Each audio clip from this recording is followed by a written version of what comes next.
En 95.9 Cámara FM llegó el momento de las noticias. Con el patrocinio de Almacenes Éxito presentamos el Noticiero Económico Antioqueño. Información local, nacional e internacional a la altura de todas las cabezas. Noticiero Económico Antioqueño. Desde 1975 dice cómo marchan los negocios. Director J. Enrique Ríos.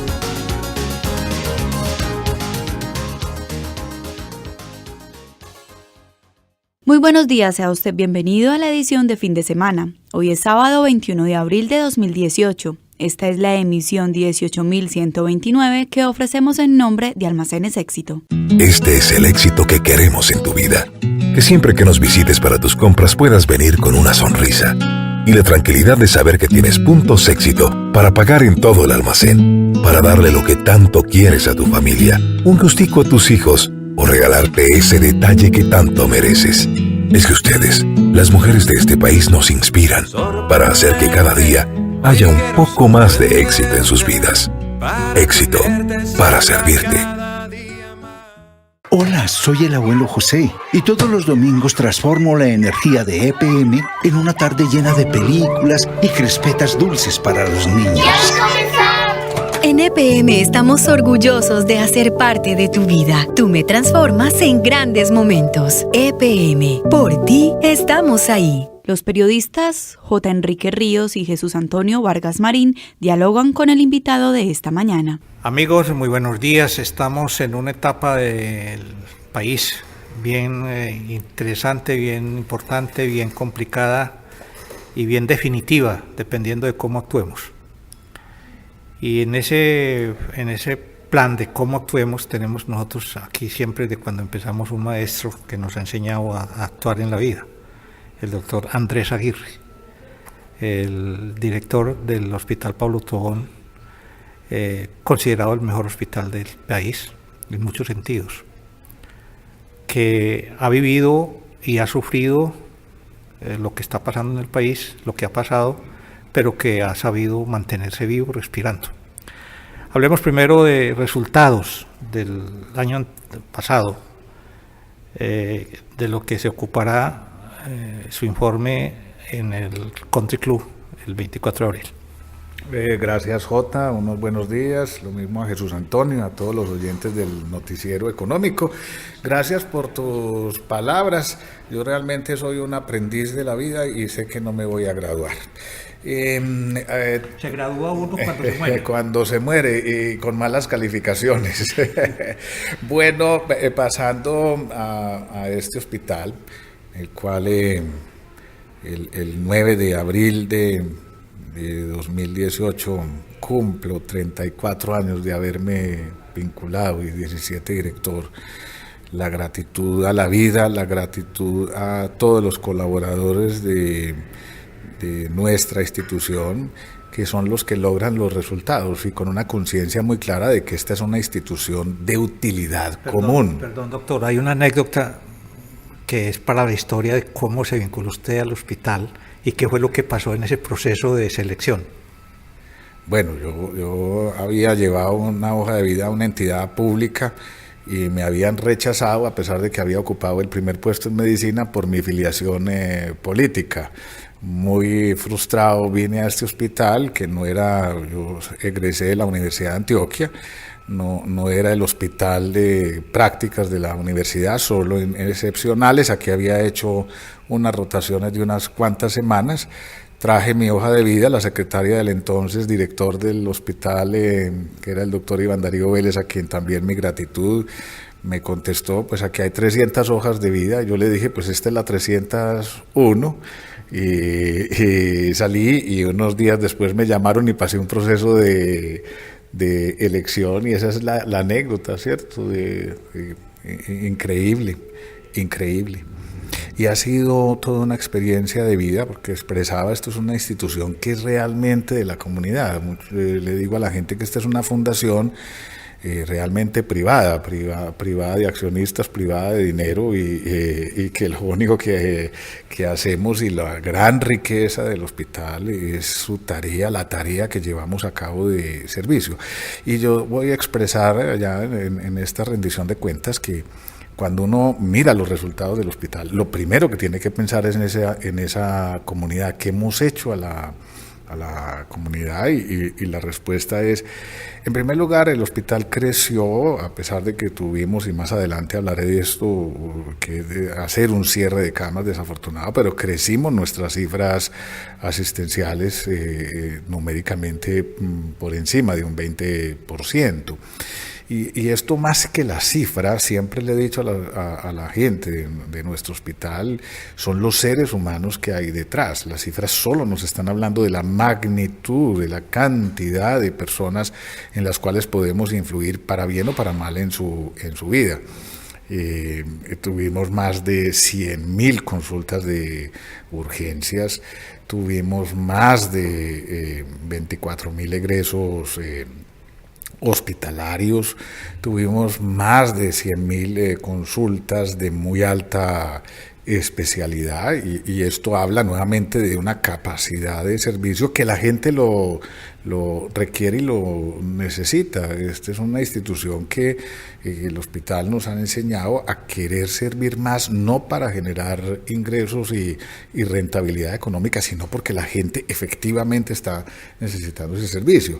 Pero viene lo segundo, el servicio que se brinda tiene dos características, como he expresado yo: debe tener afecto, que es finalmente la percepción que se llevan nuestros pacientes y sus familias sobre los servicios que le brindamos, y debe tener efecto, que es el impacto y la calidad, porque si no tenemos un defecto, cuando somos muy afectivos pero poco efectivos, no estamos haciendo la tarea humana. Si somos efectivos pero no somos afectivos, estaremos haciendo la tarea científica, pero no la tarea como debemos ante un ser humano integral.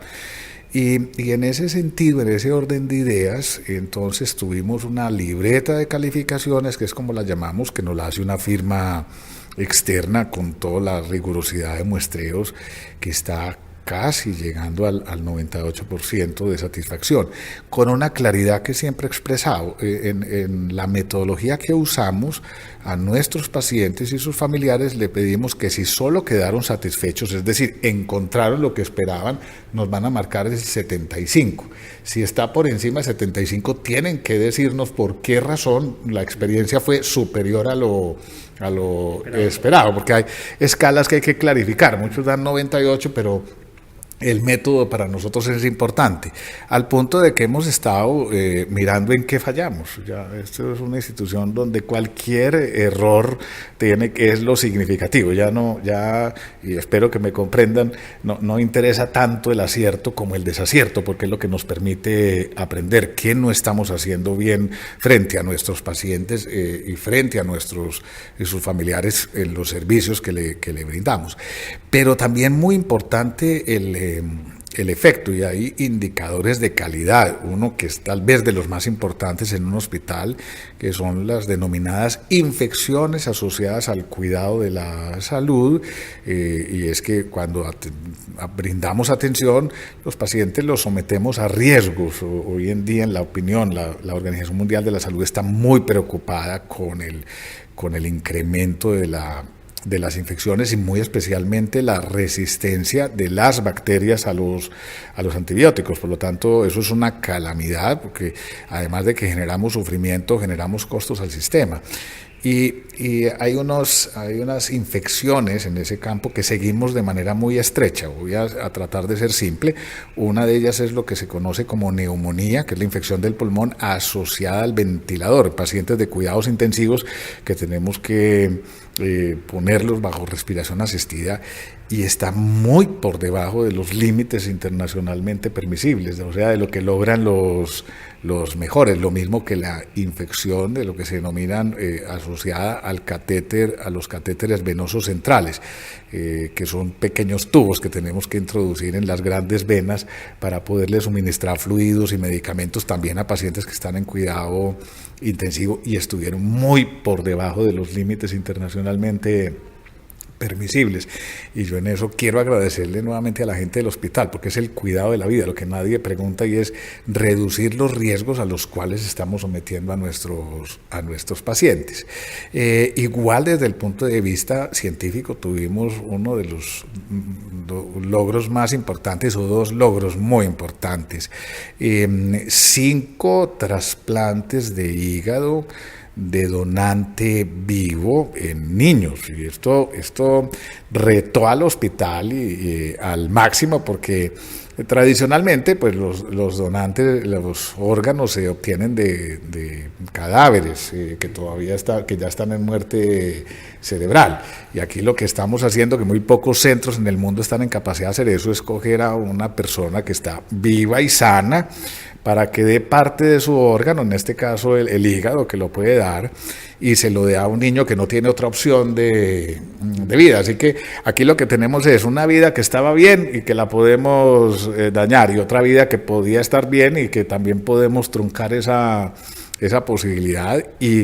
Y debo expresar, después de muchos meses de preparación, los 5 procedimientos fueron exitosos, niños de tan corta edad como de 11 meses y una mamá de 18 años, que para mí fue una sorpresa. Es el gran amor, ¿cierto? Una gran generosidad, que uno diría que un adolescente, ¿cierto? No tuviera ese gesto con su bebé, más bien lo dejaría tirado. Tenía, en casi todos los casos, se trataba de niños que nacieron con una malformación hereditaria congénita, mejor que se llama atresia de vías biliares. El hígado no forma los tubos que van a sacar la bilis al exterior, y el niño se intoxica con su propia bilis que se mete a la sangre, se vuelven muy amarillos, pero finalmente eso es una condición que es incompatible en el mediano plazo con la vida, y la única posibilidad es encontrar un donante vivo, porque es muy complicado encontrar un cadáver que tenga y que reúna las características del hígado para poder salvar a estos niños. Así que eso nos dejó muy contentos, y nos mostró, ¿cierto?, caminos que le van a permitir a muchos niños salvar la vida.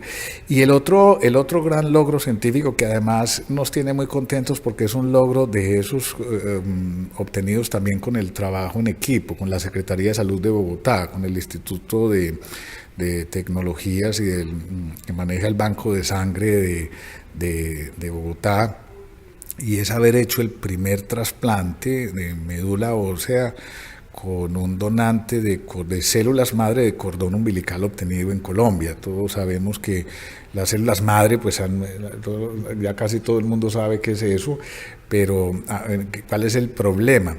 Y es la genética. Tenemos que salir. En Colombia no había bancos de sangre de cordón. La Secretaría de Salud de Bogotá hizo un banco público para el servicio, y cuando uno va al exterior, la genética de los extranjeros no es igual que la genética de los colombianos, y por lo tanto, aunque uno logra encontrar células madre similares en genética, no es lo mismo que cuando son de donantes colombianos. Y haber hecho eso y haber encontrado ese cordón a un costo muchísimo inferior, y que el niño hoy esté contando el cuento y que esté vivo, para nosotros también fue una enorme alegría y satisfacción. Esas son las cosas que no se reflejan en los balances económicos, pero que hablan de la tarea fundamental que está cumpliendo el hospital ante la comunidad. Finalmente, las cifras financieras son lo menor, es la sostenibilidad económica del hospital, que habrá que buscarla, pero que no está diciendo si estamos haciendo bien o no la tarea. Muchas instituciones podrán generar enormes ganancias, pero su tarea queda muy, muy pequeña frente a lo que la comunidad está necesitando, y nuestra mirada es muy, muy distinta.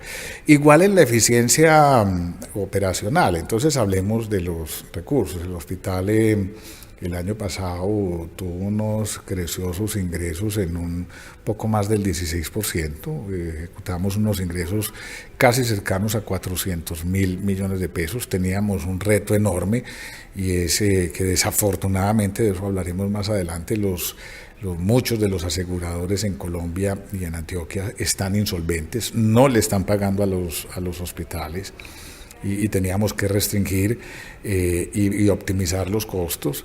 Entonces los costos del hospital, los ingresos crecieron un 16%, los costos crecieron en un 14,5%, lo cual tuvimos un 1,5%, que parece una cifra muy pequeña, pero cuando se manejan esas cantidades tan importantes es muy grande, que permitió tener una operación del hospital sostenible, ¿cierto? Generar unos excedentes operacionales que, debo decir, desafortunadamente hubo que invertirlos en lo que hoy en las NIF se conoce como deterioro de cartera. O sea, que es una entidad de la comunidad está trabajando por la insolvencia de otros, lo cual es totalmente injusto. Al final, en la operación final neto, nos quedan unos excedentes de 1.780 millones de pesos, pero lo que hicimos fue, antes se llamaba castigo de cartera, ahora, como vuelvo y repito, se llama deterioro de cartera, casi que subsanar voy a decirlo, la irresponsabilidad de otros,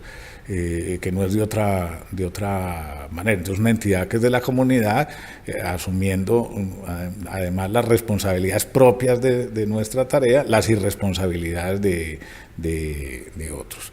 Y también logramos generar, para poder tener todas y pagar todas nuestras obligaciones con proveedores, con los bancos, un EBITDA que fue casi del 14%, y con unas cifras cercanas a 52.000 millones de pesos.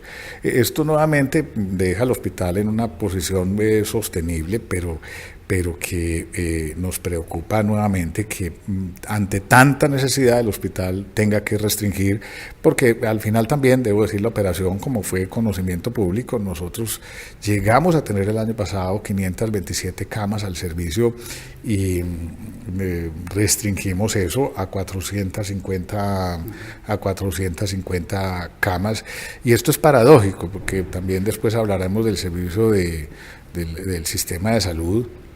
Incluso cuando la ciudad anuncia apertura de camas, yo debería decir, hombre, pongamos a funcionar las que tenemos y llamemos a la responsabilidad a los aseguradores en esto, porque la verdad es que se necesitan, pero se necesita que funcionen las que ya están, ¿cierto? Y no abrir más infraestructura, pongamos a operar.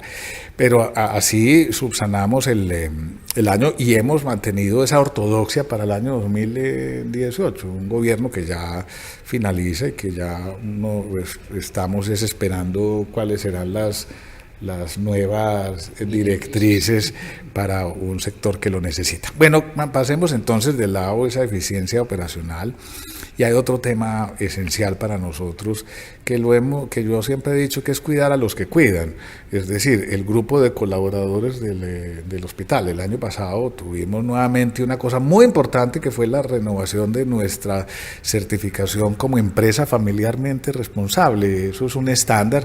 Cuando digo un estándar, es igual que una norma ISO que es certificable, una ISO 9000, 14000 o 18000. Es un estándar que no nos inventamos nosotros. Esto es la Fundación Más Familia, una fundación europea.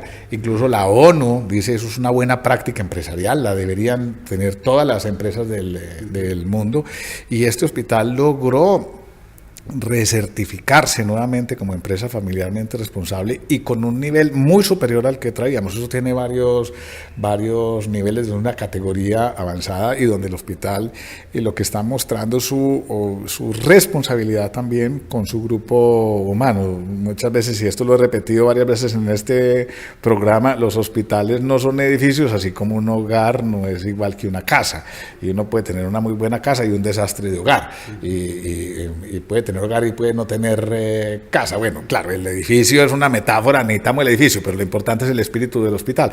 Y eso sí se ha consolidado y frente a cualquier exigencia del entorno sabemos que el grupo humano del hospital permanece unido, permanecemos unidos y permanecemos con la clara conciencia de lo que tenemos que hacer.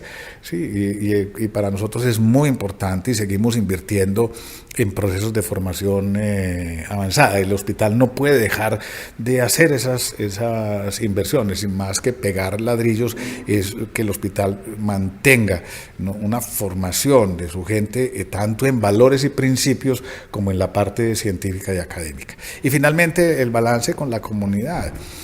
Nosotros estamos hoy y seguimos estando en las subregiones de Oriente, de Antioquia, y en la subregión de Occidente, en hospitales como Granada, que fue una población que sufrió muchísimo la violencia, logrando y trabajando con esas comunidades y con el hospital para hacerlo más fuerte, y ahí tenemos la cooperación también, y creo que agradecer de la Fraternidad Medellín. Unimos esfuerzos para que la comunidad, para que esas comunidades, Liborina, Olaya, Sabana Larga, el mismo Hospital de Santa Fe de Antioquia, tengan mejores hospitales. Traemos auxiliares de enfermería de esas comunidades para formarlas y capacitarlas y que vuelvan a esos sitios a brindar un mejor servicio. Entonces también es una enorme satisfacción decir, hombre, estamos ayudando, realmente estamos cumpliendo con una tarea frente a la comunidad, que es el deber ser del hospital. Ahí que eso es en resumen un